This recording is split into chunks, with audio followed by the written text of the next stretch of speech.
Hi everyone, this is Lori with 3 Keys Astrology. If you're new to my channel, your 3 keys are your sun, your moon, and your rising sign. And in this video, we're going to be discussing the very powerful Cancer full moon that occurs exactly at 3:41 p.m. Eastern Standard Time on Monday, January the 13th. Your 3 keys, your sun is your vitality. It's the way you shine or prefer not to shine in your existence. It is your vitality in existence. The sun is your heart. And without a heartbeat, we have no life. The moon, and the topic of this subject today, is your emotional self. It's what you need to feel secure in life. It's your home. It's your family. The moon rules the people in the world. The womb, human beings are indeed the womb of creation. So moon's very important when we want to look at crowds or public issues, health, healthcare, anything that has to do with groups and groups of people. We always need to examine the moon. And the last key is your rising sign. And that is, if you look at an astrology chart, the ecliptic is that center line. That's the equator. And it's geocentric. It's from the Earth's point of view. And the moment that you're born and take your first breath, where the sun was on the morning, the dawn of the day you were born, indeed proves your rising sign. So those are your 3 keys. And as I speak any astrology, or if you're part of my private Facebook group, all the posts that I do, input in the back of your mind with the words I write or speak, your 3 keys, and you'll get a lot more out of your readings than you would otherwise. It's important to know the 3 keys of your family members, of the people you love, of the people you work with, of the people you're trying to build something with.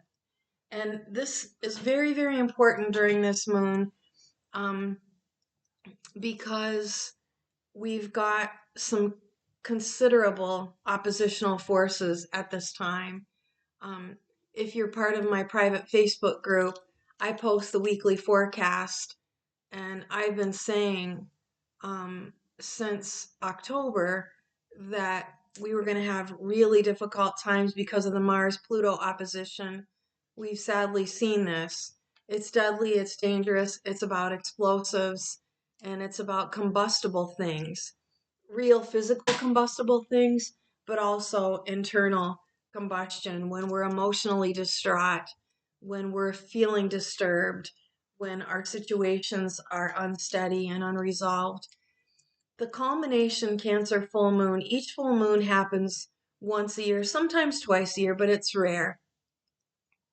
So for all Cancerians, no matter where the moon falls and what zodiac sign, it's important for you to pay attention to the moon because that's your ruler. And also for Leo, because Leo rules the sun. The sun rules Leo, I should say. I said it backwards. The planet rules the sign, not the other way around. And inevitably, because the sun gives his light to the moon, that's why we only see her in turning phases. She's reflecting his light. Otherwise, she looks like a big pebble in the sky without light, which indeed is when there is a new moon. And people that are new moon babies, that means your sun and moon are conjunct in your birth chart, are private individuals. I'm one of these. They don't feel the need to have adoration or public applause or to be in the spotlight because they were born, the sky's very dark during new moons. And there's an inherent part of their soul that needs that quiet, that resolute silence, that kind of inherent in new moon babies are a kind of monk or a nun archetype where they need quiet. Could be that of a chronicler, or in modern day terms, the writer or the producer, people who create, because we can't do that in noise. Now, what I'm going to talk about is a little grave. It's very serious. This is a really hot full moon.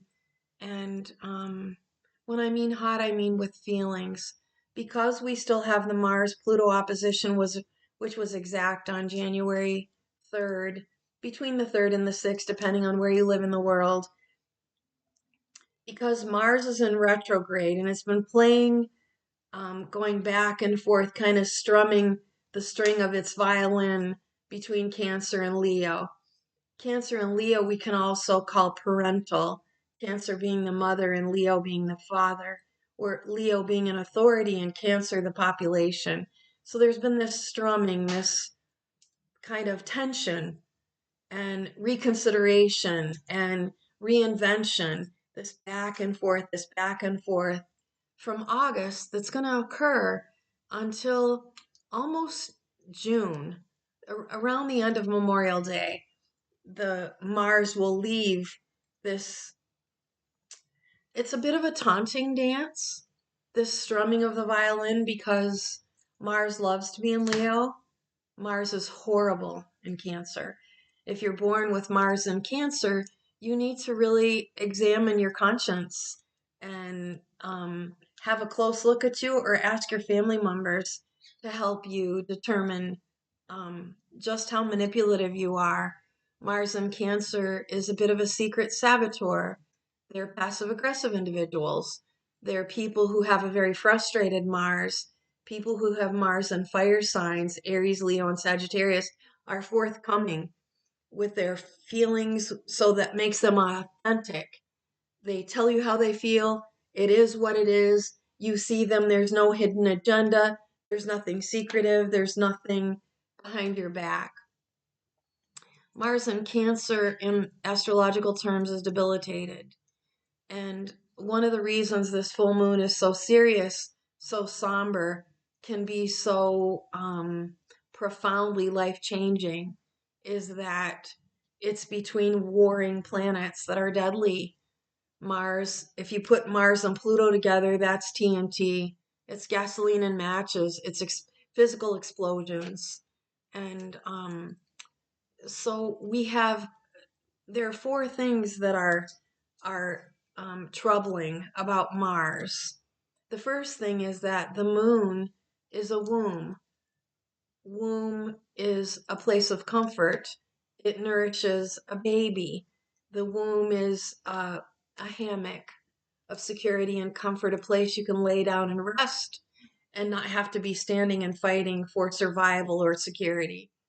But when Mars is attached to the moon, as it is, because not only are Mars and Pluto in this contest, and they're going to be, like I said, they're going back and forth in this tense, I know what I want, and then fall back on, am I going to get it manipulatively? Am I going to get it underhandedly? Am I going to get it behind by going behind someone's back?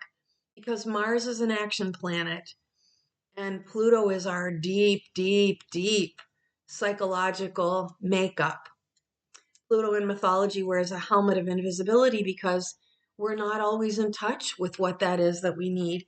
And yet, because the subconscious mind can rule the conscious mind, you'll do things to sabotage yourself, to usurp your efforts, to destroy your achievements by acting out these deep psychological traumas or needs or unrealized motivations. So we really all have to do some good psychological examination. This is a perfect time for you to find a good therapist.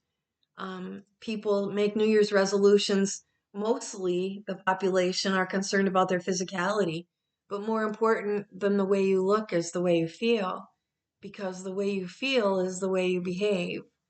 And the top of that comes from the way you think. And I teach my students in astrology, for I am an astrology teacher, an advanced astrologer, and an intuitive astrologer. And so your feelings are determined by the thoughts you have.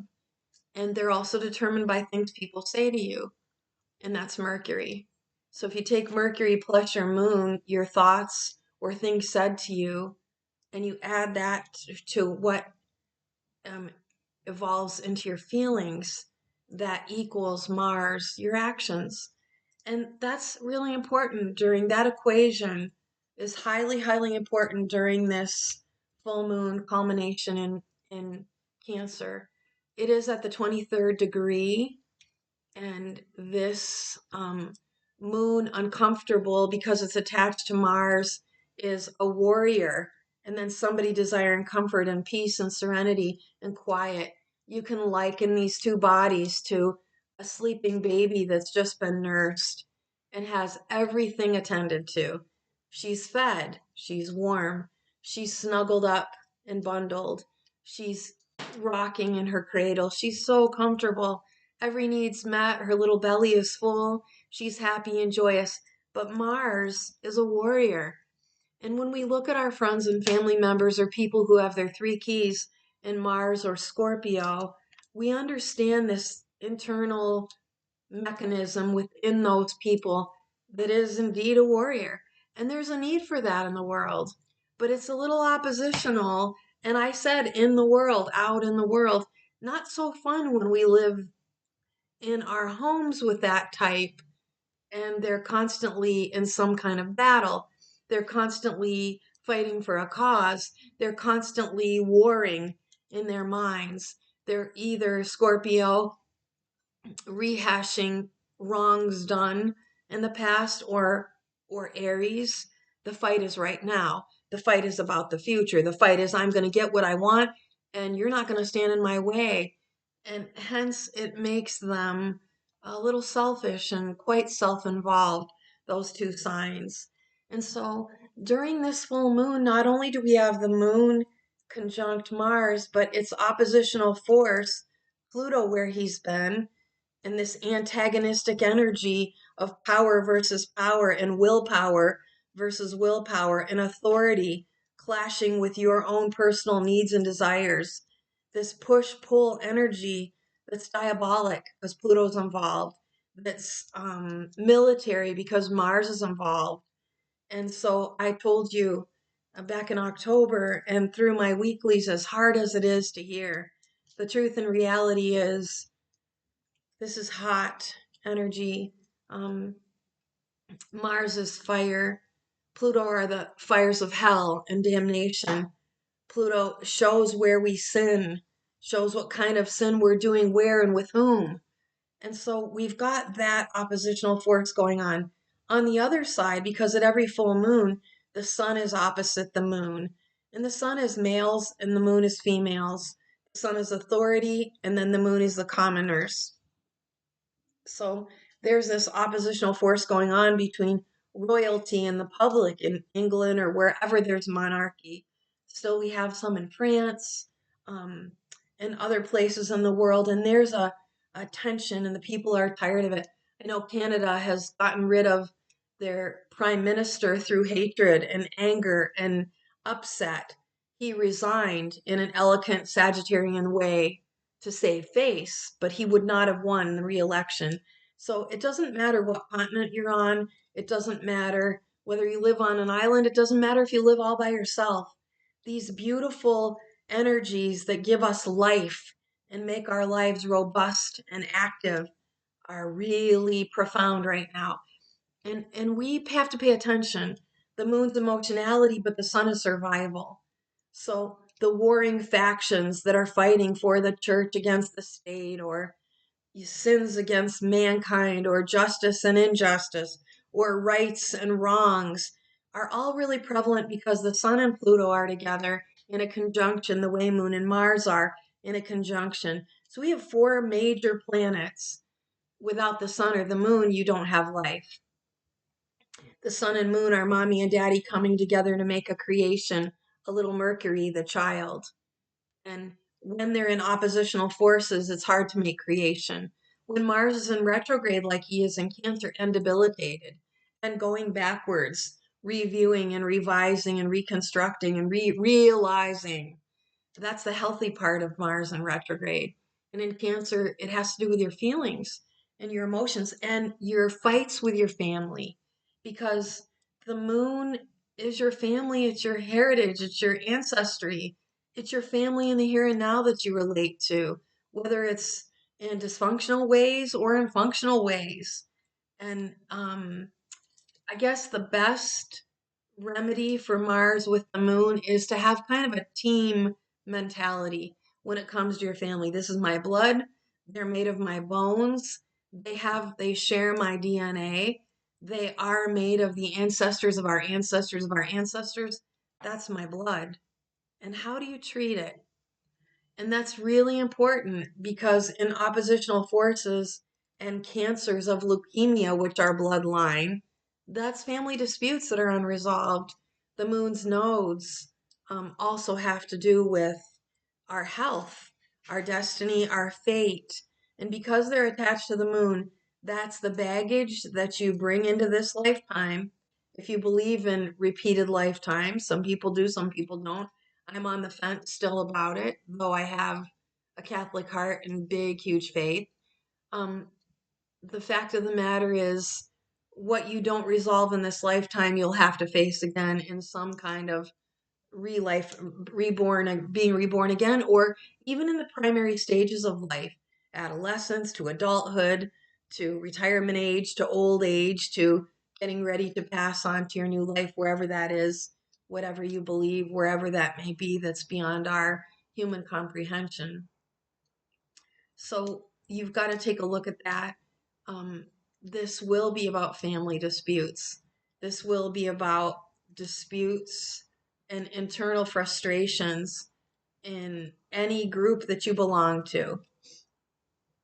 So again, this most affects always at every moon phase Leo, you, because you're ruled by the sun. But when the sun and Pluto are attached to each other, this is quite the paradox. Pluto is the ruler of the underworld, and the sun is this life giving force where within 8 minutes mankind would die without the sun. That's how dependent we are on the sun. And that's the same kind of dependency a child is upon his father, his or her father, because the father's the solar part of the family. And he's the part of the family that keeps the family surviving and thriving and provides and offers comfort and sustenance and life force through what he brings home to produce in his production, his work, and his creativity that provides for his family. The moon is the mommy energy, and she's the nurturing, comforting, teaching the child about morality and things in the home where the child's safe and protected. In oppositional forces, this is trying. This is frustrating. This is when people are born with sun, moon oppositions, born at full moon times. It's important as astrologers that we look to see if there was an eclipse happening because that affects the vitality of that child at its birth and sometimes is mortality determined because the light is obliterated. So when the sun and the moon, sun and Pluto are together, we are facing our high moral selves, the sun, our dignity, where we receive honors, where we have integrity. But Pluto is the not so nice sides of us, where we're manipulative, where we're dark, where we sabotage others, where we indeed kill them some way with our words, with our thoughts, with our actions. And why is it? Because it's tied to Mars. Mars is action. Pluto's your deep psychological state.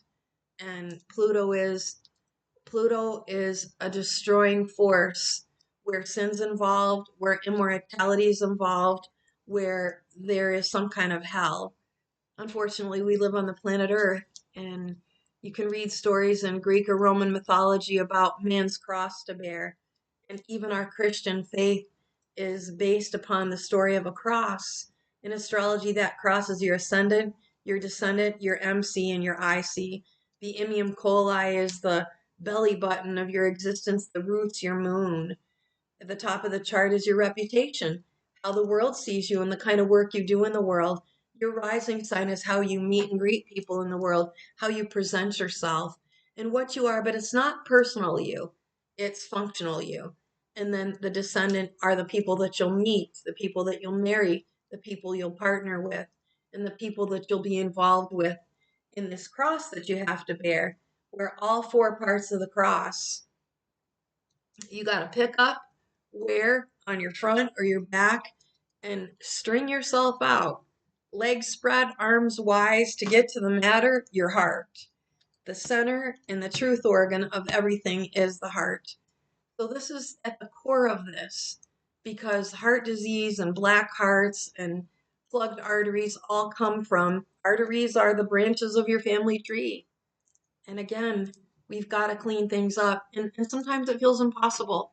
You know, you can admit, I really don't like my mom, or I really don't like my daughter, or I really don't like the way my son behaves, or this is such a frustrating energy. And you have to be honest about it. So, the first thing that I would encourage all of you is to journal. Comment below and tell me, when was the last time you really gave yourself an hour to just sit with your thoughts? Because new years and new cycles are about realizing our past and assessing and reassessing and realizing, what did I do and how did this come about? And what's at the root of this ugliness or this breaking or dysfunction in my family or with my partner or between mothers and daughters, fathers and sons, or generations of families that pretend they're not related? What's at the root? And and I would encourage you to sit, because one of the most incredible ways to unleash our Pluto deep-seated rooted emotions is to journal. Now, I also highly encourage, you will be amazed at dream journaling. I've recommended this for over 30 years. I've always been interested in the healing arts. I've studied them. I care very much about health and well-being, and it's an indeed integral part of my astrology practice. Dream journaling is excellent to begin at full moons. But a way to bring that energy to your own home is to get a fresh bowl of water and put it on a nightstand beside your bed when you sleep. Because water conducts energy. We are energetic beings. Our brains are this little command central of neurological electricity, and so is our heart. So the heart and the brain are electrical conduits that interact with each other. That's why the thing between these two spots, your mouth and your thoughts, are so important. And then that drops down because your brain has an enteric brain in your belly. This moon with Mars attached can indeed create indigestion. And if you're suffering indigestion or any kind of inflammation in your body, sinuses, chest, heart, the chest is by your heart. Congestion in the heart are blocked arteries. Congestion in the head colds, sinus problems. Something mentally is troubling you and you need to clear it. In your lungs, when you can't feel like you feel like you can't breathe and you can't get full inhalations in, that's feeling suffocated somewhere in your life. Who's crowding you? Who's holding you down? Who's suffocating you? Who's keeping you from being? So inflammation, Mars rules inflammation in the body. Our stomachs have more intellectual, um, they're even more intellectually progressed than the brain in some ways, because that old um, ancient brain, the amygdala, deep in the center of the brain, is a part of you that is the rawest of emotion. It's when you're gut punched. It's when your anger is out of control. It's when you're really sad. It's when you're so joyous, you feel like you're going to implode. And so that raw emotion is attached through arteries, veins, and neural impulses that affect your feelings. It's really, really important that you put your hand on your heart while you're journaling and then on your belly, because the truth is in those two organs. And they don't lie. This one is confusing. There's a right hemisphere and a left hemisphere to the brain. It's a bit like the twins that are Gemini, Pisces, and Sagittarius. Libra can twin off too. What should I do in this deliberation that's all mental? That's not where you want to be at a full moon in Cancer. You have to get real about your feelings. Back to dream journaling. So the way you dream journal is that you do not look at your words or your work for one entire month. It's nice to start on a full moon. You get a fresh bowl of water every night. Say a prayer over that water. Ask God to bless it. Make the sign of the cross and on that bowl of water, and invite your spirit guides, saints or angels that you pray to, people that you love that you've lost. Ask them to come and aid you and help you in your current crisis. And then you go to sleep with prayers. You wake first with prayers, and before you cannot let your feet touch the ground. Before you get out of bed to go to the bathroom in the morning, grab your journal, have it right beside your bowl of water in a blessing with something that's sacred to you. Could be a rosary, could be a crucifix, it could be a picture of your deceased mother, father, grandmother, somebody that adored you, that you still long for and miss, that are hopefully at repose until Jesus comes back again for us to have an eternal life. In the meantime, you grab that journal and you just free flow. Whatever it is, whatever came to you, whatever you think about, and you close the page and you do not look at it. And this is not for anyone else's eyes either. And then you repeat it and you dump that water out and you thank your spirit guides, your angels, saints you might pray to, Mother Mary, if you pray to her. Um, Dump that water out and begin your day.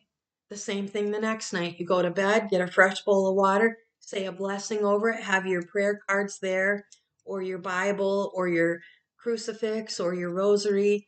Go to sleep, knowing that you're protected and guided by the angels, and do ask for that and ask for them to help you unleash because we're purging these emotions.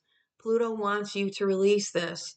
Pluto wants you to dig in it, dig in. And Pluto and Aquarius want you to dig in mentally. Why do I do this? Why do the fights that I have with my husband seem to be the same repeated, recorded, rah, rah, rah, rah, rah? Why are you doing that? Why isn't there a resolution? Why isn't somebody getting off of that revolving crap round and round and round we go? Why doesn't somebody jump off of that repeated crap and get to the bottom of it? So I would encourage you to look at what you're doing as you journal by day, and that's okay to look at. What's really profound about the dream journaling, though, is you're going to be blown away. You're going to have some profound realizations. 12 in 1 year, which is a holy number. 12 apostles, 12 months of the year, because the pagans and the Christians took from each other these brilliant ideas that all came from heaven. Good ideas come from heaven. So you're going to look at those at the end of the month, at the beginning of the next new moon. That's when you can read them and sit with yourself, and for a day or for a couple hours, should you have some private time, look for repeated themes in your dream journaling, and you're going to be blown away. Who's coming to mind? What's the profound influence? Take a look at the action of the verbs, past, present, future. Take a look at the subjects that seem similar. If you need some help, order a reading. I have here and now readings on my website, www.3keysastrology, and we'll sit together for an hour and dissect these with your moon and your life in the here and now as it is astrologically. Because I'm an advanced astrologer, not only do I look at the pattern of your birth chart, which stays with you like a fingerprint for life, but I look at your life in the here and now because we evolve, but we also devolve. We devolve when we're angry, when we're hateful, when we're jealous, when we're obsessed, when we're nosy, suspicious, gossiping, when we're engaging in any kind of sin. And this is something that we all really have to look at. Um, so the dream journal you only see once a month. I would encourage you to get a notebook or something really pretty that you can use next year at the New Year's resolution and take a look at those 12 profound topics. That'll help you unearth with a therapist, with a best friend, with somebody that you can trust. And trust is indeed a big part of what the full moon at 23-degree Cancer is about.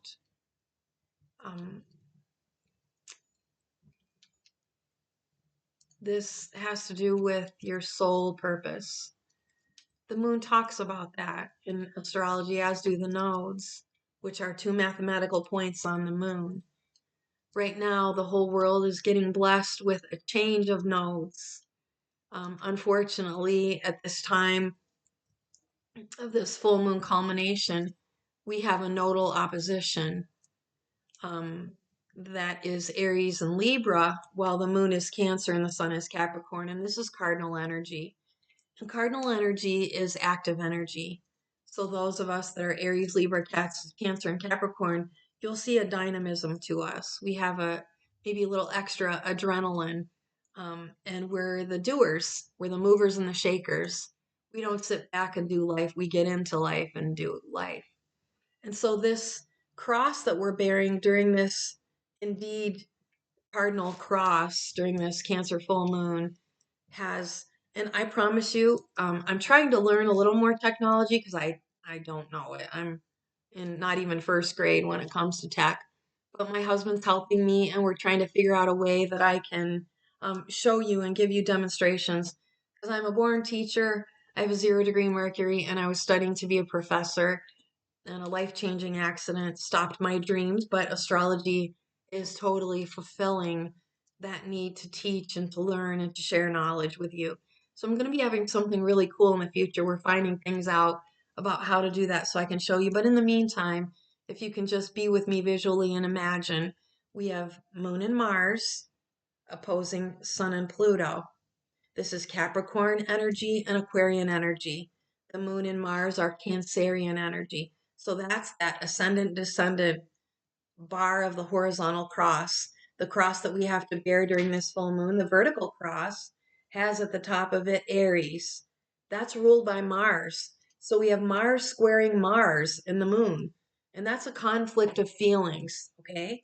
And at the bottom of that vertical cross, in the imium coli of our lives, the belly button of our existence, where we just crossed the galactic center of the belly button of the universe, and we're still in this part of the natal umbilicus, if you will, the cosmological belly button. All of us are. And that's why we're being thrust through. If you can think of that baby coming through the birth canal to have a new existence, mankind is indeed, with Pluto and Aquarius, being rebirthed in a new cosmological way. The bottom of that imium coli is Libra. The bad thing about Libra, because we love Libra, Libra is ruled by Venus. Libra is fair about deliberation, about what's right and what's wrong, and it's very justice oriented. It can be a scattered energy because it's mental. When Libras are tired and off balance, they torment themselves saying, should I do this or should I do that? What should I do? Should I? So we've got that already in a cross, don't we? One side pulling to the other side, the top pulling to the bottom, and in the middle is our heart. And what does our heart want? And that's Venus in the birth chart. Venus is abundance, and she's love, and she's beauty, and she's creation, and she's new birth. And Venus is in Pisces, and that's our saving grace. And while we're all bearing the cross, and anyone who says they're not is not being honest, Venus in the heart is the true heart, your heart center, your true love. What do I need? How am I vulnerable? How do I want to be loved? How do I want to be cared for? Are my needs being met, or is my partner ignoring me, um, demeaning me? Is my partner threatening me? Is my partner supportive? Is my partner absent? Is my partner giving his love to someone else? Is my partner adoring someone else? This is the heart of the matter, friends, for every sign of the zodiac. And so Venus in Pisces is Venus in her highest glory. Imagine this goddess of the heart. Let's dress her in a pretty pink fur and stole, and she has rubies and pink diamonds and a crown of pink diamonds, and she's as high as she can be in the heaven in Pisces. Pisces rules the waters of the world. And so we look to Neptune too at this time as astrologers to see the joining of the Venus and Neptune energies. That is spiritual. That is your highest morality. That is the truest love. That is the best love. That is untainted love. That's love not compromised. The bad thing of, I was saying, I'm sorry, I'm circling back, but the bad thing about where Libra is, because it's ruled by Venus, and Venus is in high dignity, and we love that. The bad thing is Black Moon Lilith is there.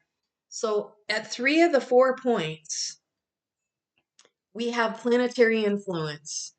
That is Mars in Aries, Moon and Mars in the ascendant, Pluto in the sun, in the descendant. And at the base of it, we have the black moon Lilith, which is a point. It's a mathematical point, but she is a she devil. She's the bride of hell. She loves to do the dirty deeds that Pluto does, and that is to bring you to hell because you've sinned. You've chosen to participate in sin, which makes you an honorary member of hell. When you choose to steal, when you choose to lie, when you choose to cheat, you're pleasing Black Moon Lilith and you're pleasing the devil. So if you're having an affair with someone, whether he or she is married or not, you're sinning. If you're having clandestine relationships with anyone, with your trying to usurp your boss behind his back and create another company with the knowledge you've gathered or garnished or stolen from the business you're currently in. You're entertaining Black Moon Lilith, Pluto, and indeed some part of your soul will be put to hell. So Lilith and Mars in that fight, and for each sign I'm pairing it to tell you what it'll mean for you. We'll go into that right now. So instead of going Aries, Taurus, Gemini, Cancer, if any of your three keys are in these paired signs, the reason I'm choosing paired signs to give you this analysis is because this oppositional force of Moon Mars, Sun Pluto, Sun and Pluto are light and dark. Are you a dark entity? Are you entertaining the devil? Or are you pleasing Jesus? Are you godly and honorable no matter where you go, no matter who sees you, living in the highest of integrity, the sun in Leo? Are you? Or are you Pluto, pretending you're something honorable, respectable, and decent? But the truth is, when nobody's looking, you're Pluto wearing a sun's costume. So we're going to pair things. And if any of your three keys, your sun, your moon, and your rising sign, are in Aries or Libra, the contest of the matter, dear friends, during this culmination full moon Cancer has to do with partnerships. Aries is, you'll find Aries to be internally quite sweet. Externally, not so much. They're always selfish. And they have, because Mars, even if you look at the symbol of Mars, it's the sun with an arrow, and Aries always have something to do. They can't really sit still. Their energy is fiery and they want to go places and they want to do things and they have an aim. That aim can be good and that aim can be not so good. Because Mars is a warrior, they'll fight to get whatever they want, with or without the consideration often of what's right and what's not right. When the sun's attached to Pluto, it can really show your dark side. Aries and Libra are each other's dark side. So Aries is a selfish entity, but the truth is deep down inside what they really want is a partner. And they're really not going to be whole in this lifetime without partnering. And because they're born, they're often the only children, um, or they can be a baby that's born after like a bunch of the children in the couple's most fertile years. They'll be a whoopsie baby, and they'll indeed be raised as though they're the only child. And the only child's usually given everything and more than children who have to share that come from more than one child in the family. So they're inherently a selfish being, and they don't really share very well until they mature, if they mature, or if they have faith, or if they learn, or if they're really interested in teams. And that's the best thing you can give to a little Aries child, though they'll prefer they like to be alone. They like being self-indulged, whether they're looking through their phones or being interested in only what they want to do. But the dark side is that they go about these selfish endeavors, taking maybe somebody else's partner because they want what they want, and what they really want is to belong.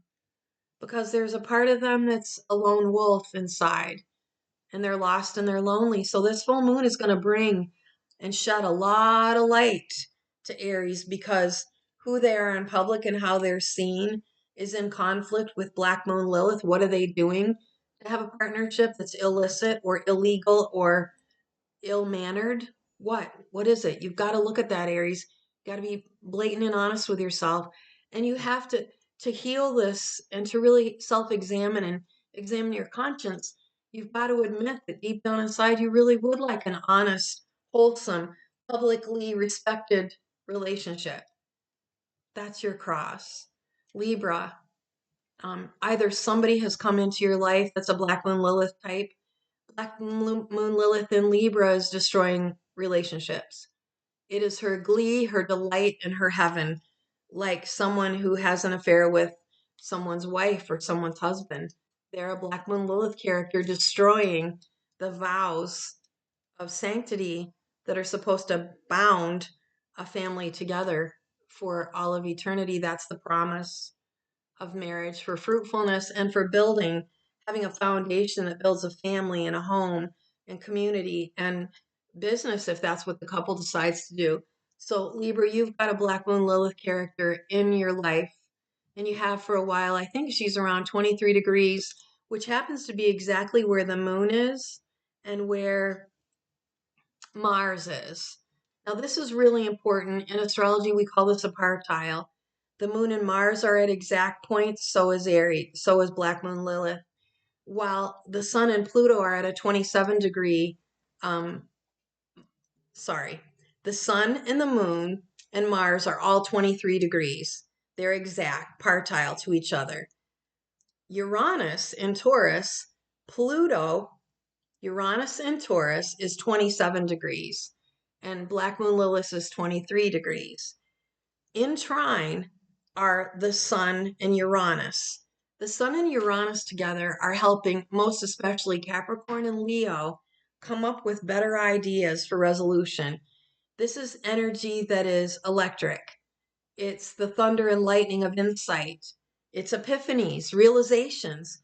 Full moons always bring us realizations. Holy crow, I didn't see that coming, but wow, is it so evident now that for the last year or for the last month, if it's just a monthly culmination, this happened and that happened and that happened. Uranus is helping that. Pay attention to that. If you tap into the energy of Uranus, especially Aquarians, because it's your birthright, you can get some really keen insights, and through journaling and dream journaling, that'll help you accomplish and realize this full moon. Um, Anybody that's born at the end of the month will have their planets, their sun, maybe not their moon, but their sun and probably their Mercury or Venus at these end points. You see, Venus is never more than 48 degrees away from the sun, and Mercury is never more than 28 degrees from Mercury. If you want to become an astrologer, go to my website. I teach in 4-part modules, and I would be happy to teach you. And if I've already taught you the beginning astrology with after my course, which is in 4 modules, and then a 5th luxury model if you want that for some bells and whistles to enhance your practice. I encourage everyone to practice for a year and come back to me after you've had some real life experience and you will have enough knowledge to give birth chart readings. Come back to me and learn advanced astrology, which again is structured in 4 modules with a little 5th bells and whistles of some extras. And it's in these extras that you learn things like speed of planets and how many degrees apart planets are from each other. So anybody who's born at the end of the month, this moon is really going to affect you because of the 23 degrees and 27 degrees prominent in this astrological analysis. So Aries and Libra are each other's shadow. Libra are often codependent people, and that's beautiful in the ways of cooperation. They love a team. They don't want to be alone. But on the negative, if they're attached to people that are extremely selfish, and that just seems to be what they're drawn to for some lessons, they will put up with people who cheat on them, who lie to them, who steal from them, who rob them of their peace, and they'll hang on very needily.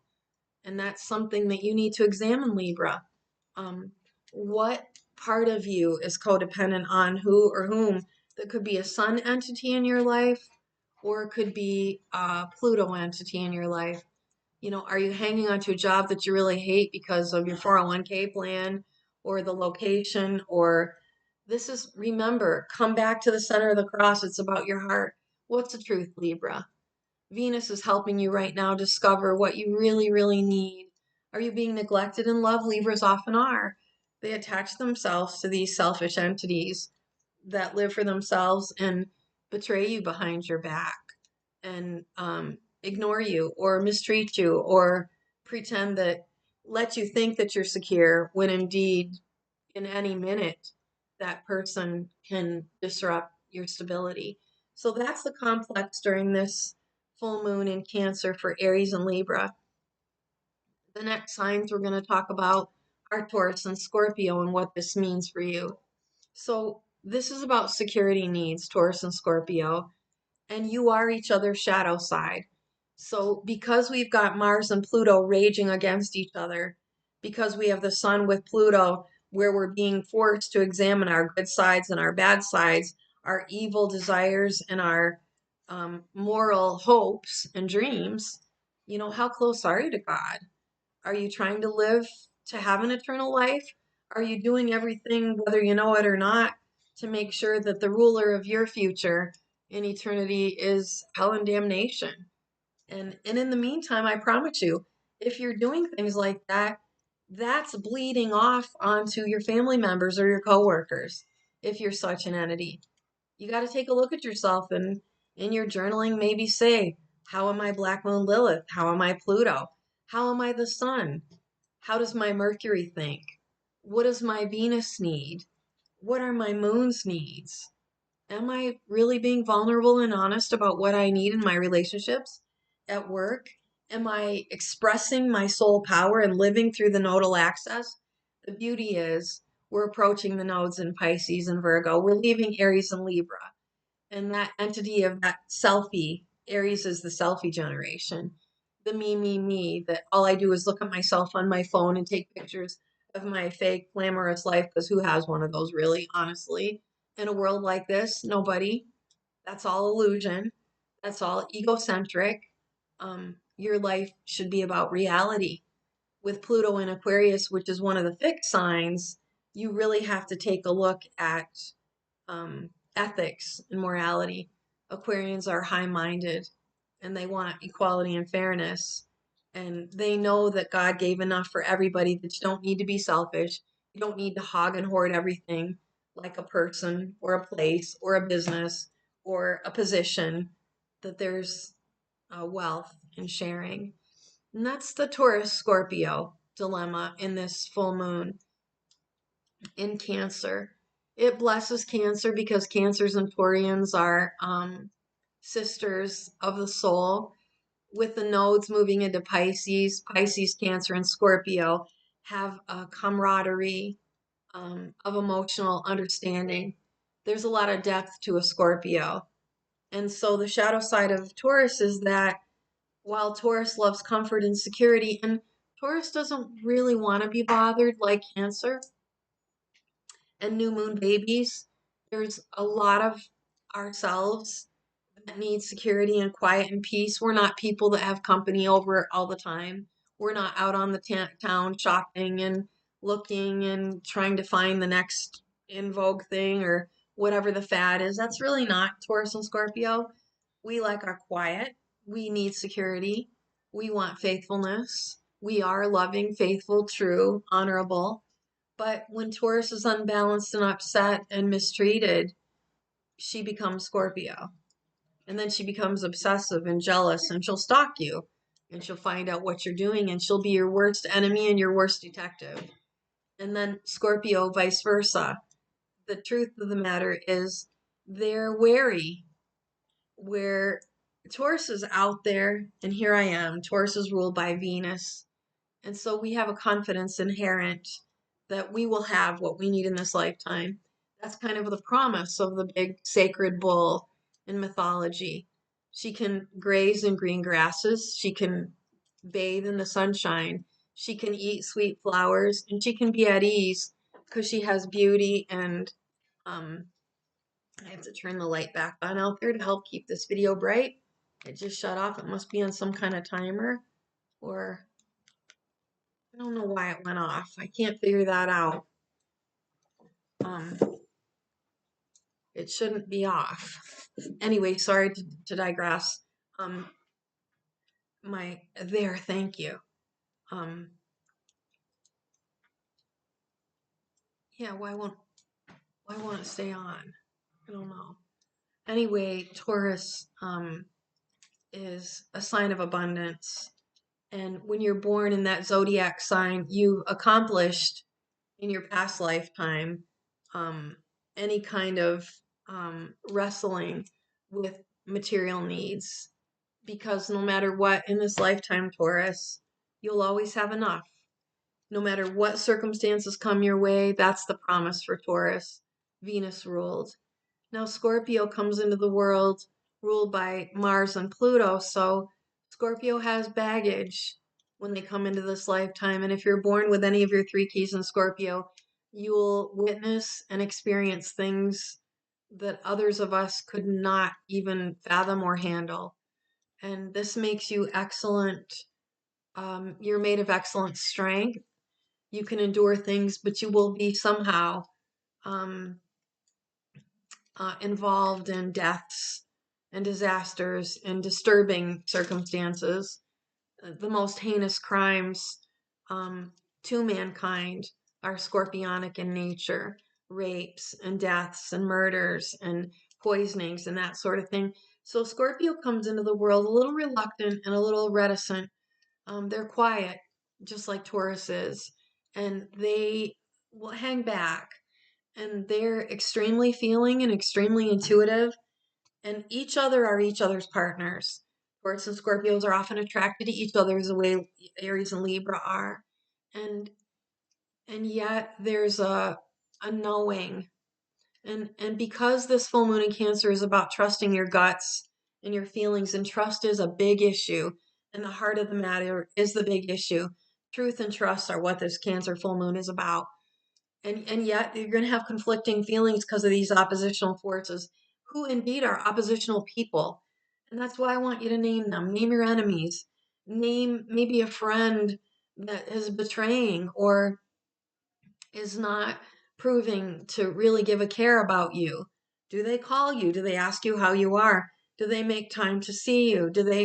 Time is the matter here too. You see, the sun is ruled by Saturn, and so is Pluto in this dynamic. That's chronos, that's time, that's chronology. So measure this last year as you journal and decide what you'd like to accomplish this year by time. It's inherent, it's innate. We designed calendars a couple thousand years ago. Time. People who spend time with you care about you, and people who spend time with you are interested in you and what matters to you. And so it's a key to taking a look at these Taurus and Scorpio issues. So Scorpio, the inside out of you is Taurus. Now, because it's your shadow, it's negative Taurus traits. So Taurus that are maybe born with malefics near their sunshine, if they're born Sun Pluto or Sun Saturn or Sun Mars, they come in conflicted, and they can be greedy, and they can be aggrandizing and ruthless, scorpionic like in their attempt for acquisition. This can be a soul that's never has enough. It wants more property, more money, more buildings, more people to serve them. So that's a Scorpio and Taurus dynamic about that's coming about this. And if you're either of those signs, your moon especially, your internal feelings about if you are such a person who never seems to be satisfied with enough land, enough money, enough people, enough properties, enough lovers, enough whatever it is that you're obsessed over, because you have to take a look at that. And anger is definitely, I've been posting in our private Facebook group issues of anger. Moon and Mars are angry. That's an angry entity together. That's inflamed and infected and upset, and then attached to the sun, and Pluto can be diabolic in its expression, and it's dangerous. And I've said to you over and over again, and I'm going to repeat that, I'm not someone who's ever enjoyed big crowds. I don't go to carnivals and circuses and don't really love that. And that's just part of my emotional makeup. But it is really dangerous because dark energies, dark people, dark groups, dark gangs, Plutonian gangs, and in a group with the Sun Pluto entities that are collecting together for malice and harm, will target such places with Mars and Pluto. And we've got that energy, like I told you, to almost the beginning of June. So you have to be very aware if you're going to gather together in political organizations. Politics are Pluto because it's power and it's control and it's changing laws. Its purpose is to do that. So there's going to be some danger in those groups. We have to pray for our president, his cabinet, the people protecting him and serving him. We have to pray for the world at large. We have to pray for peace. We have to be the peace. So that's Scorpio and Taurus. People in the military that are protecting and serving are the Mars entity, and then the Pluto entity are the detectives or the diabolical crime gangs and criminals in particular. And with the sun, it can be solo, like the heinous things that we saw on New Year's Eve. Um, that's one entity, a sun, a solo entity acting out in Plutonian ways, criminal ways. And you've got to be careful because we got fires raging with winds roaring. They're 80 and 90 miles per hour now on the West Coast. We have to pray for those people. Fire is Mars, Pluto is fire, Pluto's volcano. We had a horrible earthquake, my husband told me yesterday. And on Sunday, indeed, I was researching volcanic activity um, and tsunami activity way back to 1543 and the dynamics of those energies when a lot of Italy was wiped out and hundreds of thousands of people died happened during Neptune in anaretic degrees, actually in the same spot he's in now. So that was 1543. But I looked at the 1700s and I'm looking at other things too. So Neptune is the ruler of the oceans. We look at him too because Moon is controls the gravitational pull. And in high tide is what happens when full moons come. That's high emotion for population because we're 97 to 98% water. So that indeed is our emotional cells becoming agitated and tsunami-like feelings coming rising to the fore during this week. I wanted to get this video done as soon as I could so you could say, hey, is this happening to me? Is this happening in my life? Um, because Neptune rules the waters of the world, that tumult between the winds and the waters of the world rocks the plates of the earth with Uranus and Taurus at the now Uranus and Taurus is going back a little bit. At this moment in time to this configuration of the full moon, she's actually helping um, the moon and the sun because she's in the same earth sign with the sun, Capricorn and Taurus, and she's a water energy, a complementary water earth energy, Taurus and Cancer. They're friends. So what can we garner from Uranus is insight and deep introspection. But the earth, earthquakes and tsunamis come from earthquakes underneath the ocean, the shifting of the tectonic plates on the earth because of pressure. And this internal pressure is an electrical bang and bounce of the sky to the earth and the energetic connection between them, which is the same thing as the cross. Mars, Lilith, Mars, the moon, Pluto, and the sun. This clashing of energies, this tension that comes right down to the heart of the matter. So do send your prayers when you're doing your own introspections out into the ethers, up to the heavens for the people that are losing homes.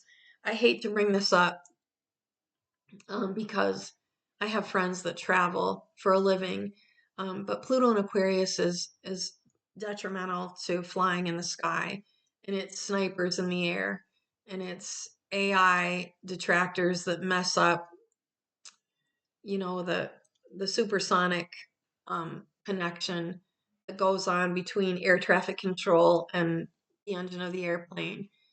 So be very careful and be very mindful and get astrological readings if you're planning to travel and you need to go overseas. We're seeing a lot of crashes and a lot of trauma and trials in air, and there will be in aviation with Pluto there. The other thing I hate to bring up, but it's the God's honest truth, is that the moon is your home. And with this contentious energy, you, especially Cancer and Capricorn, can be feeling like you're maybe not in the right home. And I would encourage you, because Mars is the action ruler, that if that is the case and you're living in a toxic environment, you're suffocated and infected and you feel like you need to get out, and you're living with some kind of demonic force or someone who purposefully re-engages and re-engages and re-engages in evil and sin, don't let that poison you, because it will if you share space with them, if you sleep with them, if you breathe with them. And unfortunately, making a move right now is not a really great time, but it is a great time to make your plans for escape. And I would not do that until the beginning of June, because Mars is in retrograde and in debilitation under a lot of frustrating delay. So you can make all the plans and make all the attempts, and something will fall through, whether it's weather related. We at this time have over 500,000 people without any um, energy coming into their homes because of storms and ice and winds. So, and you can think about that. Pluto can be very cold in his endeavors to take you to hell, and that's somebody who's not thinking about the marriage they have, that's cheating and are burning in the hells of fire with something that they find very attractive, but they're being very cold to the family and the home they have and the commitments and vows they made. So these things are really, really important. The next group of people that I want to talk about are the Gemini and Sagittarians, and this has to do with mental freedom. And this Cancer moon is going to be in conjunction or an astrological configuration. It's a quincunx. And this is mental energy. And Pluto in Aquarius is a mental energy. It's Pluto right now at 0 and 1 degree. If you have any planets that are in those degrees, Pluto will be, um, what would be the word? Antagonizing or provoking you somehow. I promise. And so for Sagittarius, who indeed needs freedom and the birth of adventure, um, this force will be complementary once it touches the one of your three keys. When it gets to the degree that your three keys are in, you will have some kind of epiphany. And we started this full moon culmination a week ago at the epiphany. Well, what's an epiphany? Well, the three wise men in the Bible got some kind of message from heaven that a Christ child would be born, that there was a savior coming for mankind, but without knowing, and they were Arabic. They got on their camels and they followed the star.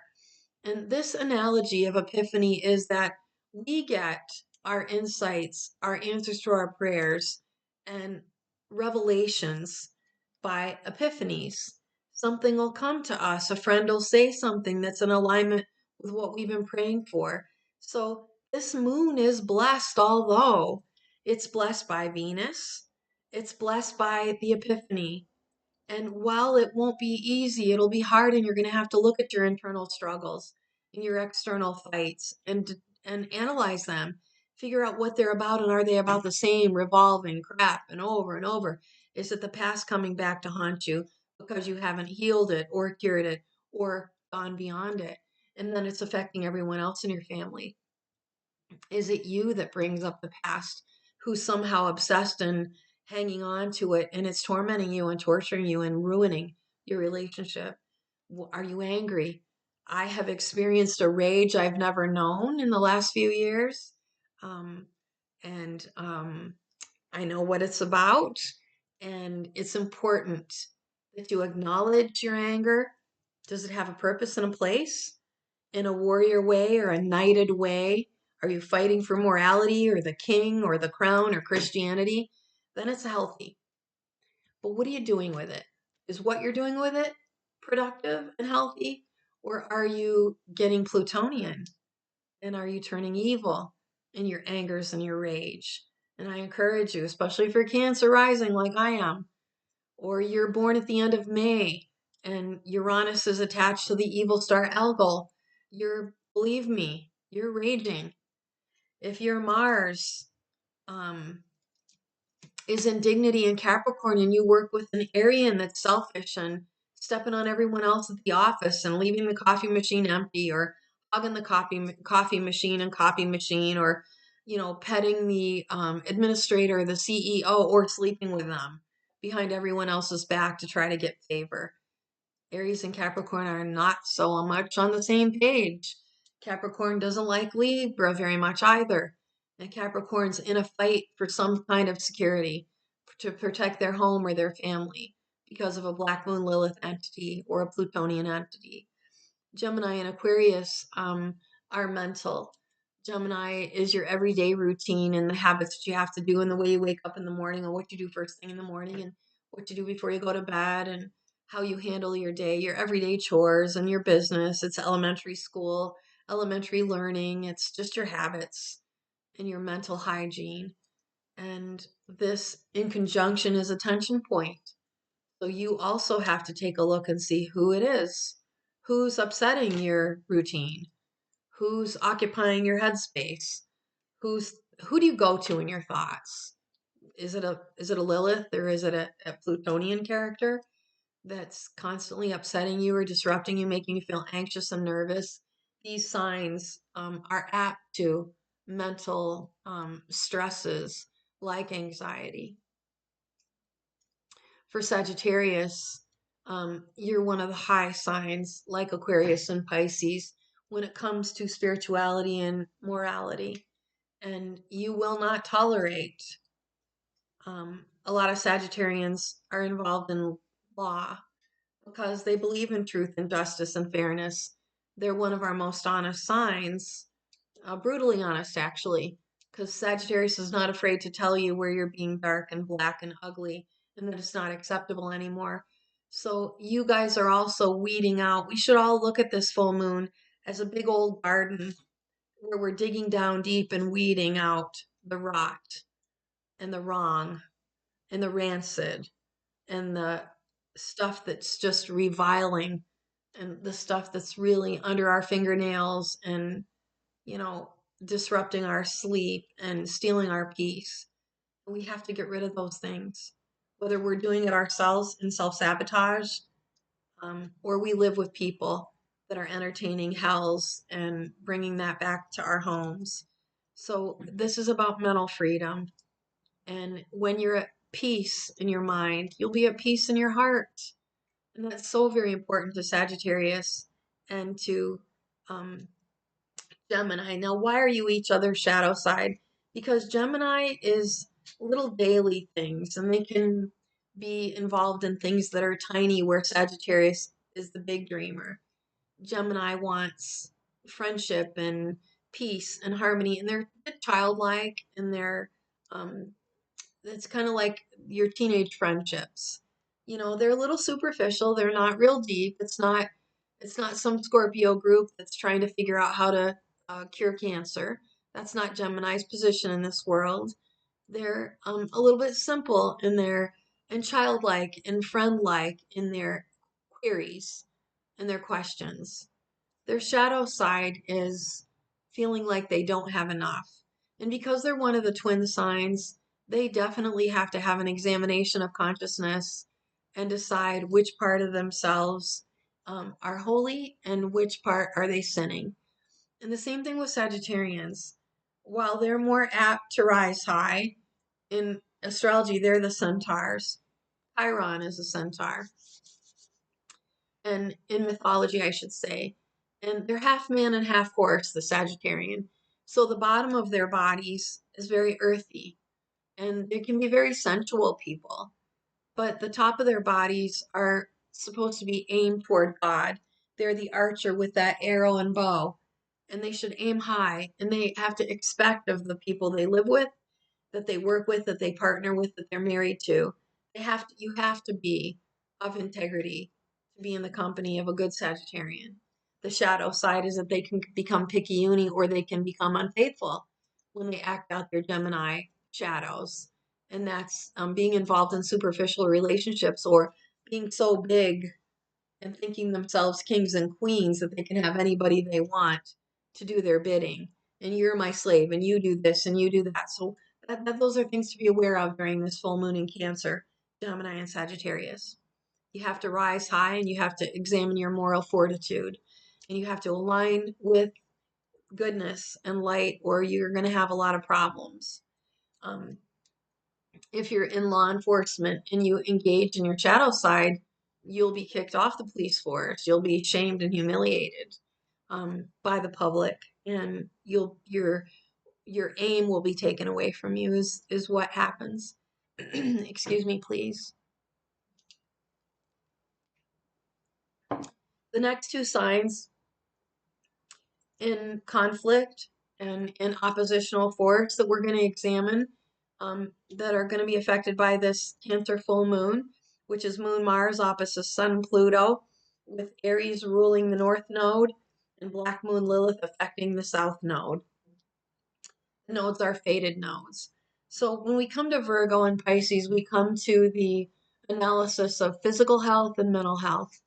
And we have to examine again um, energies that are mental and highly emotional. And for Virgo, because you're ruled by Mercury, Mercury is going into Capricorn this week. So this is about you getting really real about your physical circumstances. The Sun and Uranus will help you. Do you live where you want to live, Virgo? Is your home life, because the moon is your home and your family, are you being fulfilled and supported at home? Are you indeed in the right profession? Are you indeed on the right ground? On this in location on planet Earth? Or do you long to go somewhere else? Do you belong somewhere else? This is about your home. This is about your family, your tribe. And you're in the shadow side of you, Virgo. You'll go off in these idealistic dreams, but you'll never do the work of the um, practical needs you have to do to go to get to that new location, build that new home, move into that new job, have that new partnership if your business is ready to share in a team sort of effort. So that's your shadow. You can't, Virgo is really good at analyzing. You are one of the best. You make great astrologers, by the way. You're good at any kind of business that has to do with analytics, whether from sports to molecular. You're the best. The problem is you can get so lost in your analysis that you never utilize your analysis. So this Sun in Capricorn and Mercury in Capricorn, your ruler, is telling you to get to do plot out plan A, plan B, and plan C. Wake up in the morning with, I got to do this, and I got to do that, and I got to do this. I have to contact this person or that person and this person to go to my next destination, to build my next partnership. You got to get active. Um, for Pisces, this is one of the best months of the year. When Venus enters your realm, you will feel more beautiful. You'll feel closer to God.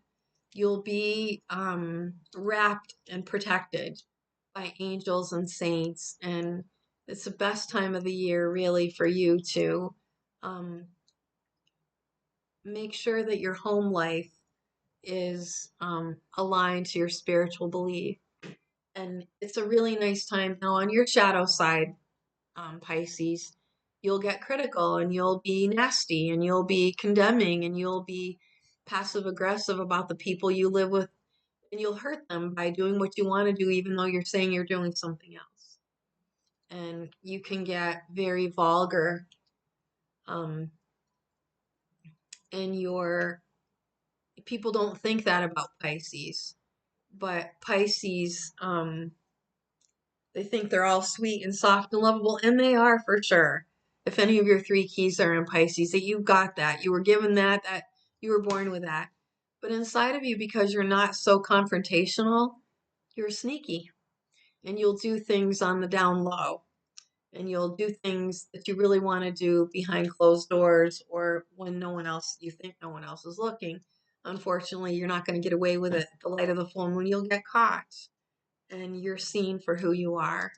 So with the energies like they are that are very hard for a Pisces, he or she has to take a look at examine their conscience about how they're being manipulative, how they're being secretive, how they're spiting other people or provoking.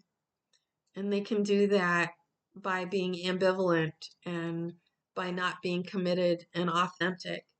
Pisces is one of the twin signs. So who do you live with, the good fish or the bad fish? And which way is that fish swimming? Into more sin or into higher realms and higher heavens? So that's the question. The other thing for both Virgo and Pisces is in this cross that you're going to bear during this full moon, you're going to measure reality to fantasy and try to come to balance with that. Um, because Venus is in Pisces blessing you, this is an excellent time. When you're journaling Pisces, not only examine your own conscience, but think about what kind of heaven you want to bring to earth. And what in your fantasy life is it? Something that you're dreaming about for your home? Is it something about your dress or your demeanor? Is it something that you want to create if in your business life that has to do with the arts? But do wallow in this beautiful Venus expression. The other nice thing for you, Pisces, is that your planetary ancient ruler is Jupiter. And Jupiter is um, has been uncomfortable for you for the last year. But next summer, Jupiter's moving into Cancer and blessing all of we Cancerians and you too, Pisces, and you too, Scorpio.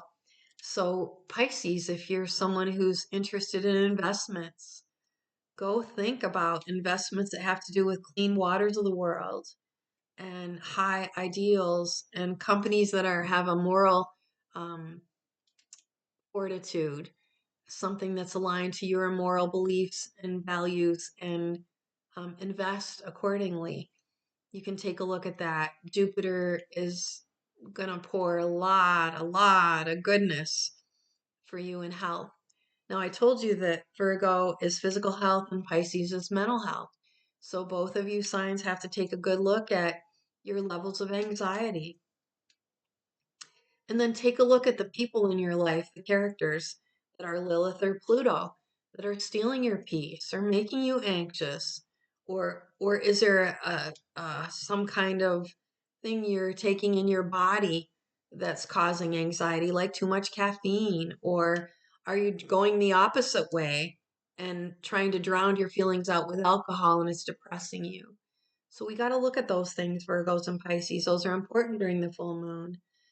Are you medicating your feelings? Pisces is really bad at that. They're the little pharmacists of astrology, and they like pills and they like things that take them on little adventures like psilocybin and mescaline and all these little mind altering drugs. Pisces like to go off and dream and pretend, and I encourage you in a Piscean way to be Jiminy Cricket and examine your conscience and take a look at your good angels and your bad angels, Pisces and Virgo.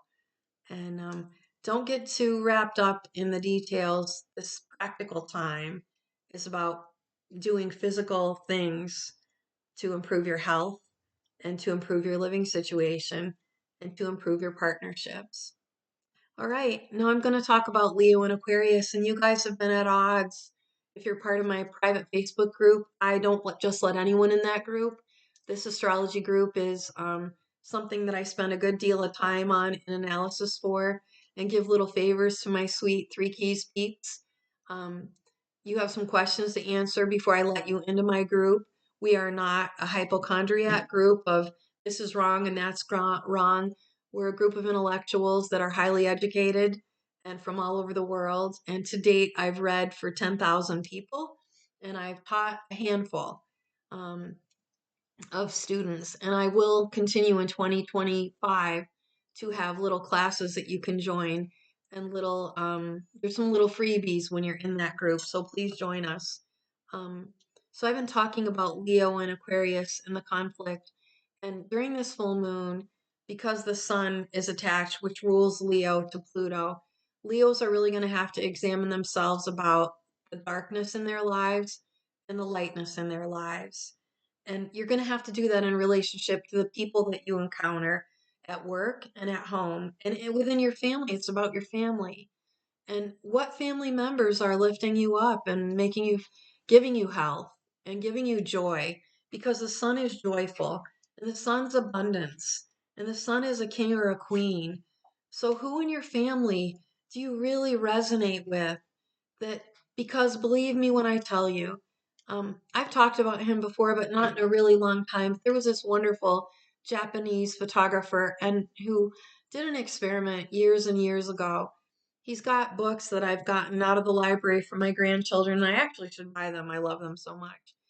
And this photographer was very concerned about the molecular um, assignment of emotion.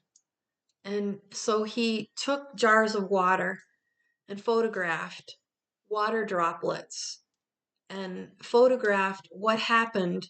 He froze these water droplets and then photographed what the crystals look like. And you guys, it is a miracle beyond miracles, a visual image of miracles. When he spoke to these plain jars of water, loving words like, I love you, I care about you, you matter to me, you're everything to me, I adore you. When he spoke loving words to this plain water, and remember, our bodies are made of 97 to 98% water, the most incredible crystals formed. They look like the most intricate diamonds or snowflakes, perfect symmetry of geometry in these beautiful crystals that were innately heaven. And and then to counter the experiment, he spoke ugly to these jars of water, and the crystals that formed were broken. And so if you can imagine a star, well, we'll just use my fingers to be a pretend that they're rays of sunshine. They'd be broken off, they'd be torn, they'd be destroyed. Such is your molecular makeup. So people that are type B personality often get cancers because they hold their emotions in and they don't speak, or they're spoken poorly to by other members of their family or their work or whomever they share their space with, or they live in toxic environments, pollutions, jobs that have poison chemicals. His name's Massimo Emoto. I think Emoto was a pseudonym because it was a study and experiment on emotions and then proof and photography of what these look like. Go look for that book, and do teach your children and grandchildren and families about the importance of the spoken word and what it does to people. It would be like a little flower in full bloom wilting and curling up and dying because it's mistreated. And and with these configurations during this full moon, we have to really examine how we treat others. So Leo, um, the oppositional force for you is Pluto and Aquarius, and it's tough. It's a cold entity, and we're indeed talking about hot and cold emotions. And Leo, your shadow side is Aquarius. You're a loving, abundant, beautiful, one of my favorite signs. It's so warm to be in the arms of a Leo, and it's so warm to be under the umbrella of Leo. But when they don't want you anymore, you're never going to be colder. Leo can be haughty and arrogant in their wants, desires, and expectations. And so their shadow side is this ice cold Aquarian energy, which is you're shut off, you're cut off, and I don't have time for you. You don't exist to me anymore. So Leo has to take a look at the projection side of that psychological phenomenon, and in that you maybe unconsciously are doing that to other people. So it's bouncing right back and mirroring to you. And that hurts because Leos, to make a Leo child thrive, you must adore them. They must feel special. They love to dress up like kings and queens. They are our actors. That sign produces more actors than any other sign in the zodiac. And we love cinema and movies and their ability to embody all the planets in the universe.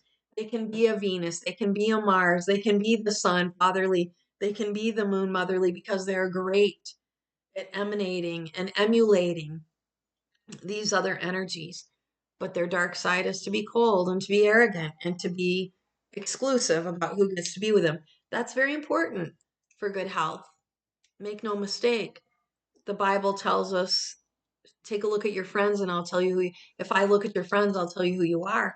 And that's true. If you're going to be in groups and gangs of people who commit sin, so will you. If you choose to go to bars and hang out in clubs of destruction and be part of forces like that are militant and about possessing and controlling and that are warlike, so will you be. If you're in groups that are artistic, you'll make paint and be beautiful. If you're in a yacht club, you'll be riding the waters of the world and enjoying a peace like no other. If you're part of a ski club, you're going to enjoy the highs and lows of that ascension and acceleration to building up and then enjoying that smooth ride down because you achieved and accomplished. And with the Sun and Saturn, that's very important. Capricorns care about accomplishment. Sagittarians care about aim. And it's very, very good to take a look, excuse me, at the highs and lows of your life right now. So, Aquarius, you're going to go through the most monumental changes in the next 20 years that you've ever had in your entire life, especially if any of you have your North or South nodes in Aquarius and Libra. And you are, the best thing for you to do is really get real about your abilities. Now you have a conflict, um, some internal conflicts that need to be resolved, acknowledged, and resolved. You can use the energy of Uranus, which is also your planetary ruler, to come up with new ideas. And you can pray by the light of the moon for some good insight because Uranus is favoring this moon and Mars. And that indeed makes, again, while it's mental energy for you, Aquarius, you have to go to your shadow side, Leo, and take a look at who you're cutting off in your heart. You got to do that. Who do you think you're better than? And who do you think you have the right in your own family to cut ties with? We all need to do this, no matter what your sign is. So you got to take a look at that. And then you got to get really heart centered. And because the heart's the truth organ, you've got to figure out, am I dissing my father, the sun, Pluto? Am I cutting off my grandmother who might need me right now, Aquarius? You need to ask yourself, and if it is an elderly relative that you've shunned or dismissed or cut off, um, believe me when I tell you, when you're a grandmother or a father, it's going to happen to you because that's the cyclic measure of equilibrium. What comes around absolutely goes around. And in this balance, you have to take a look at your heart and see, who do you really miss your dad? You've been a jerk to him or her. It's time for you to reconcile. And it's time for you can still love people at a distance, but there needs to be some mending there. And even if your family member is deceased, you can do it with prayer and intercession by asking Mother Mary or Jesus to bring and heal that reunion and that accomplishment. Um, in your shadow side, you can be quite snobby, quite arrogant, quite thinking you're above the fray. And that's not true. You're a commoner just like everyone else on the planet. And that's the thing you need to look at. So, issues of authority and position are really going to come to the light of the moon in this Cancer full moon at 3:41 on January 13th, Eastern Standard Time. The next group of people, and again, why this is so important to Leo is because at every moon stage, the dance of the sun and the moon are prominent in a Leo's life and in a Cancer's life. We are the sun, we are the moon, we are the mother, we are the father. We are home and comfort, we are survival and necessity. And that is something we're born in, and it's inherent in us. We need to be parents, sun and Leo and Cancer. We need positions of authority. We are leaders, whether it's in a feminine tribe or a masculine tribe. We like authority, we want recognition, and we want to bring security, safety, and comfort to our tribes. We're a paternal and a maternal force, and that is what the moon and sun are. And in opposition, the bottom line is, who do you trust and who will you cooperate with to get what you need in your most vulnerable states? That's the crux of this cross we're having to bear. The last signs that I want to talk about are the most important, the Cancer and the Capricorn axis. And this again is parental. Saturn is also the father in the astrology chart. He's the father of all fathers, the father time, who gives us the lifeline that we have. Is your lifeline a little string that's short, or is it a long lifetime that you're going to experience? And maybe if it's a long lifetime, it's that you need to learn lessons longer. Maybe if it's a short time, maybe it's because God called you to go on to your next assignment. So, what's interesting about the Cancer Capricorn dilemma right now is the sun's ruled by Saturn, but the moon is in an opposition to Saturn. And so Capricorn is going to have to ask him or herself, what emotional needs are not being met? Where am I towering along and acting official and administrative when I should be really opening my heart up and saying to that maybe Aries coworker, that Libra coworker that's being the Black Moon Lilith, or the selfish, all about me Aries that's in your work environment. And it's going to that person and saying, could we talk? I'm feeling this way. And use those words, Cappy. I'm feeling. Capricorns have their bone structures are often stiff. You can tell a Capricorn three keys because their bones are rigid. They don't move. They're not that flexible. And I do encourage you during this moon or during this new year, brand new Cancerian year, that is your opposition, Capricorn, that you take yoga, that you stretch, that you get more flexible, because the more flexible your body, the more flexible your mind. The mind, body, and soul are a trinity that are intrinsic and will be until you draw your last breath. So you have to get vulnerable. It's not so easy for you, is it, Saturn? I mean, Capricorn. You like people to think that you're like Leo, you want an authority position, and you're natural born leaders, and you're very paternal and very caring and very concerned about security and comfort. That's why you want the best job. That's why you want to be on the top of the mountain, that goat that will climb and climb and work so very hard to get up there. So Saturn's your strength. You know that you have endurance. You know that you live long lives. You know that you'll outlast others because you slowly build and build and build. But with Cancer, this Cancer opposing, the truth is you don't want to be at the top of the mountain all by yourself. You're really sweet. You're earthy. You want a mate. You want a partner. You want a lover. You want to be liked at your job. The epitome of the nasty Capricorn is Scrooge. And he was this lonely entity that was so miserable and so miserly that he didn't share with anybody. And he's got this crippled little worker, the son of this little of his worker that he's rotten to, that he doesn't pay enough, that he doesn't give enough to. So in your shadow side of Cancer, Capricorn, I want you to take a look at how generous you are, how open you are, how much do you share, how much do you actually give, how much warmth are you exuding, because Capricorn can be cold and distant and detached and say, I'm not getting involved, that's not my thing. But you really need to get into the emotional side of yourself, which underneath is very sweet, very dedicated, devoted. Capricorns don't cheat. Capricorns don't lie. If they're guilty of anything, it's of a kind of a snooty, um, they want to have a kind of a dignified, they want dignity.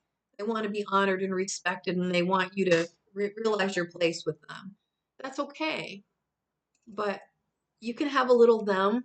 You can have 4 or 5 people in your party that absolutely let you feel childlike and not so stern and not so stiff and not so authoritative or so official. Um, it's a good time for you to let that go. At culmination moons, we have to let go of fear, anger, power mongering, controlling. The Mars opposite Pluto is indeed about control. The words that are occurring on the earth are fighting about belief and about property and possession and about the minerals that are rich in the earth, which is Pluto. They want the uranium, they want the plutonium, they want the oil, they want the gas, they want these energetic jewels that are embedded in the earth given to us by God, and they want it to belong to them. So, this Mars Pluto Sun opposite Moon axis is indeed about possession and who has what and what belongs to whom. So, I know this is long. I'm sorry, I'm a little bit tired. So, it's taken me a little bit longer to get my ideas out and to think. Um, I did Cancer and Capricorn last because you are at the axis of this full moon. Capricorn's facing their Plutonian issues. How am I acting like a devil on the job? How am I, overpowering? How am I being ruthless to get my way? Who is with me at my job that's maybe an equal devil in some form? Can you look at the similarities of your enemies? That's a healthy thing to do. Why are you attracted to this person? If they bring out some ugly parts of you, what parts are you like them? What parts are you projecting and mirroring? Got to take a look at those things. So again, this full moon occurs at 3:41 p.m. Eastern Standard Time on January the 13th, Monday. And Monday's a moon day. And this is a big, powerful moon. This is a feeling moon, a hot moon with Mars and Pluto on her. But she's getting blessed by Uranus in the way that new insights can come. And when the full moon ends, we're not getting this for another year, Cancerians. This is you really coming to the truth of where do you want to live? Who do you want to live with? How peaceful do you feel? Does the company that you live with make you feel at ease, at peace, comforted, adored, relaxed like that newborn baby, swaddled and cared for? Are your emotional needs being met, Cancer? That's the bottom line. Do you trust who you live with? Do you trust where you work? Do you trust that this is for your soul's growth and your purpose? Are you living your God given ability? Are you living in peace? Cancer needs peace. You can't be with somebody that's like an annoying gnat running around aimlessly and interrupting and disrupting your peace and your tranquility. Are you living with someone who's trying to tear you away from your family? Are you living with someone who destroys family gatherings? Are you living with someone who steals your peace, who is interrupting your soul purpose? And if you are, and I'm sorry, because a lot of us are, we cannot make our move. We can make our plans, but do not make your move until Memorial Day weekend or June, July, when Mars will give you favor and Jupiter is really going to bless you. So if you're looking for a bigger home, a better home, a more spiritual home, because Jupiter is all of that, that's in the cards for you, Cancer. And most of all, if you need peace and tranquility, you deserve it.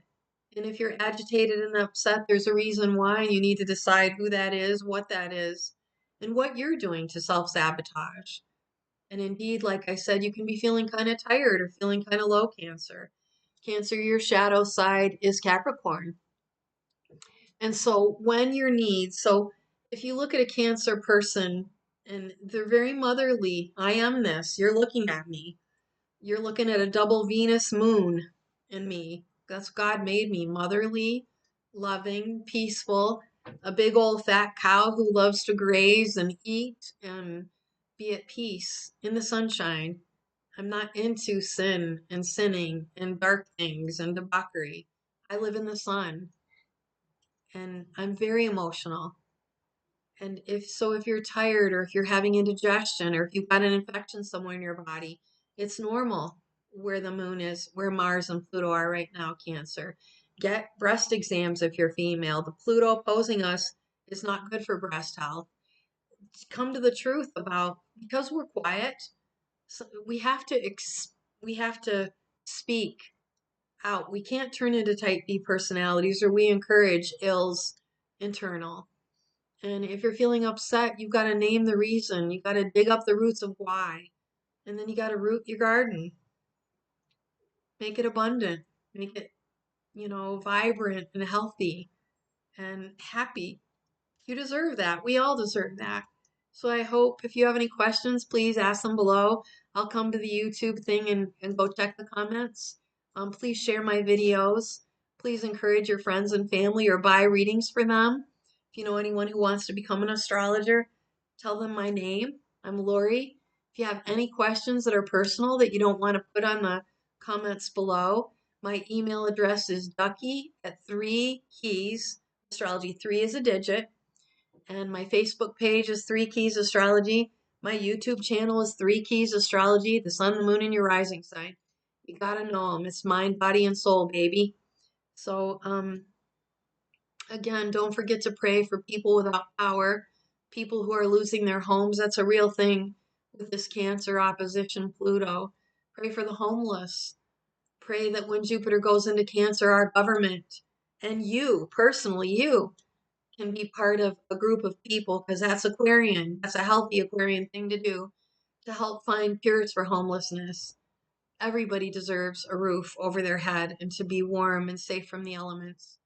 So pray and do something active and physical. This can't be all up in the air, dreamy thinking about. You got to get really practical during this moon because Saturn is ruled by the sun, and that's practical everyday duty and diligence. Get up, make plans, have step one, step two, step three. I'm going to do this, I'm going to do that, I'm going to do this. Especially you, Virgo and Pisces. Be practical, be honest, and be truthful. And I wish you a very healthy full moon in Cancer. It's a powerful one, it's an emotional one, and it's one worth looking way into. Scry into that moon and see what kind of light it's shedding on your emotional self, your vulnerable self, and what you need. What do you need to feel loved? What do you need to feel comforted? What do you need to feel like you're part of something really healthy, really wholesome, really beneficial to the people in your life? Answer those questions and um, you'll be realizing a lot of things that are personal. And with that, I say goodbye. Everyone take care and reach out to me. Um, I care. I listen to you. Pay attention to who you are, and and do your best to get to the truth of your anger and your rage and your sickness, and define your sickness. If it's in the breast, it's something about nurturing. It's has to do with something giving. It's something to do with your feminine health and whether you've been loved or mistreated. If it's your stomach, it's trying to swallow maybe things that are not so nice in a partnership.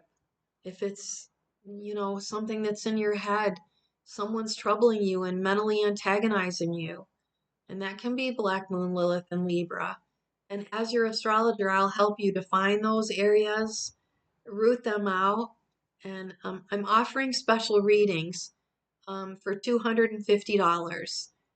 You'll have to email me at Ducky at Three Keys Astrology if you want those readings. They're specifically going to be for this cross, this Capricorn, Cancer, Aries, and Libra cross of how you're navigating life and rooting out the anger and the rage. I also provided a link in my Facebook group to some telepsychologists that'll help you with that. You don't have to drive to a therapy office anymore. You can meet people online and have just as, it may be not as effective, but it's better than nothing. So get in touch with your pain, your suffering, your hurt, your anger, because pain and suffering and sadness and depression are just anger turned inward. It's the inverse of what you should be raging and shouting about.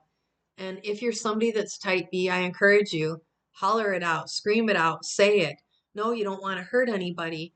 I think also the thing that's really highly important during this time is to know who your ride or die people are. Who can you count on? Who will support you? Who can you trust? And then walk with them and talk with them. Walking and moving your body helps release the troubles of your belly that come out when you're breathing fresh air. So get physical during this time with somebody.